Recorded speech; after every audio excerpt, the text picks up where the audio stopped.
क्या कर रहे हो गया ये सब? अरे मैं तुम्हारा इंतजार कर रहा था। एक काम करो, सैलरी आ गई तुम्हारी?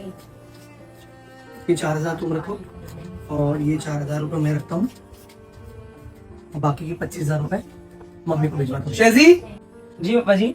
ये पैसे दादी को दे के आओ। हाँ बोला पापा ने दिए। ठीक है। दादी दादी क्या हुआ? पापा ने पैसे दिए। हाँ बेटा, तू ऐसा कर, तकिए के नीचे रख दे।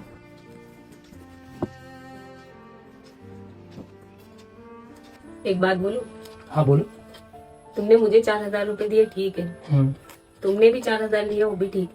लेकिन हमेशा तुम मम्मी को 25000 देते हो। क्या मैं घर नहीं संभाल सकती? क्या मैं अभी तक तुमको इतनी नादान लगती हूँ?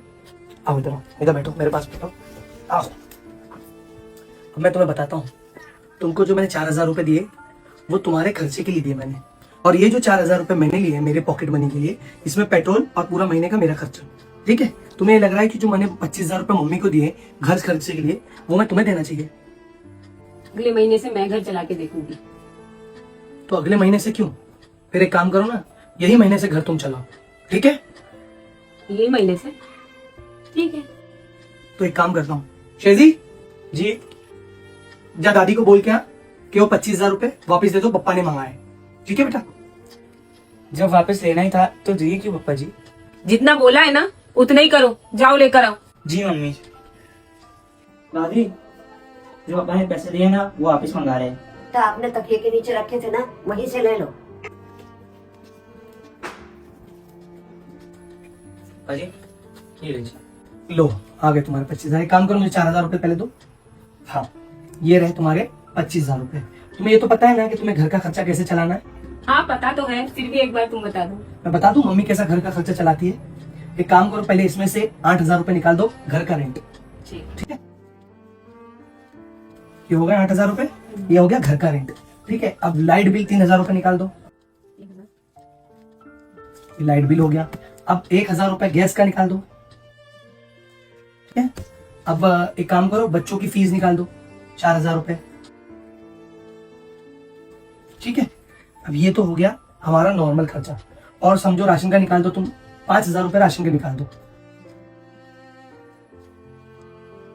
ये हो गए तुम्हारे राशन के। ठीक है, अब तुम बताओ तुम्हारे पास क्या बचा हुआ है? मेरे पास 1000, 2000, 3000, मेरे पास टोटल 4000 बचे। 4000 बचे। अब एक काम करो, 2000 मतलब 2000 रुपए ट्यूशन की फीस निकाल दो बच्चों की, है ना? जी। अब तुम्हारे पास क्या बचा है? 2000। अब सोचो, मम्मी 2000 रुपए में बच्चों की ख्वाहिश भी पूरी करती है। ठीक है, मेरे लिए टी शर्ट वगैरह भी लेके आती है और स्पेशली तुम्हारे लिए भी कपड़े लेके आती है ना? तो समझो अगर 2000 रुपए के मम्मी के ये सब सामान जो हमारे लिए खर्च करती है, तो मम्मी को क्या बचता है पूरे महीने में? तुम बताओ। और 4000 रुपए तो मैं तुम्हें सिर्फ तुम्हारे खर्चे के लिए देता हूं, है ना? सही बात है। बात दरअसल ये है कि मम्मी को हमारे 25000 रुपए की जरूरत नहीं है। मम्मी को चाहिए सिर्फ रिस्पेक्ट, एक बेटी की माँ होने का ओहदा, एक बहू की सास होने का ओहदा, इस घर के बड़े होने का ओहदा। और तुमको एक बात पता है, मैं अपनी सैलरी में से 25000 अपनी माँ को क्यों देता हूँ? उनको ये महसूस हो कि घर में सबसे बड़ी वही है। बस उनको वही चाहिए, हमसे कुछ नहीं चाहिए। उनको पैसे की कोई लालच नहीं है, समझी? अब मम्मी को ही दोगे? जैसे लग रहा था ज्यादा बच जाते होंगे। अब ये सब पैसा मम्मी को ही दे दो, अच्छा नहीं लगेगा उनको। क्या हुआ बेटा, पैसे क्यों मंगा लिए? अरे नहीं मम्मी, मैं इसको समझा रहा था कि मम्मी घर का खर्चा कैसे चलाते हैं। इसको ये लगता है कि वो बहुत ज्यादा ही पैसा। मेरे को लग रहा था कि इतने पैसे में मम्मी कैसे घर का खर्चा चलाती होंगी, तो मैं इनको बोल रही थी कि जो ये मेरे खर्चे के लिए 4000 रुपए देते हैं ना, उसमें से 2000 और मम्मी को दे दें। बेचारी मम्मी कैसे घर का खर्चा चलाते होंगे। ये लो, दो मम्मी को। नहीं नहीं बेटा, अपने पैसे खर्चे के अपने पास रखो। जो दे रहे थे ना मुझे वही दे दो, मैं उसी में मैनेज कर लूंगी। अरे आप दो ना मम्मी को। अरे हाँ, मम्मी तो ऐसे ही बोलते हैं। लो मम्मी लो। ठीक है बेटा। हमेशा अपने माँ बाप की रिस्पेक्ट करा करो और उनको हमेशा खुश रखा करो, क्योंकि वो हमेशा ही अपने बच्चों को खूब सारी दुआएं देते हैं। Love you all.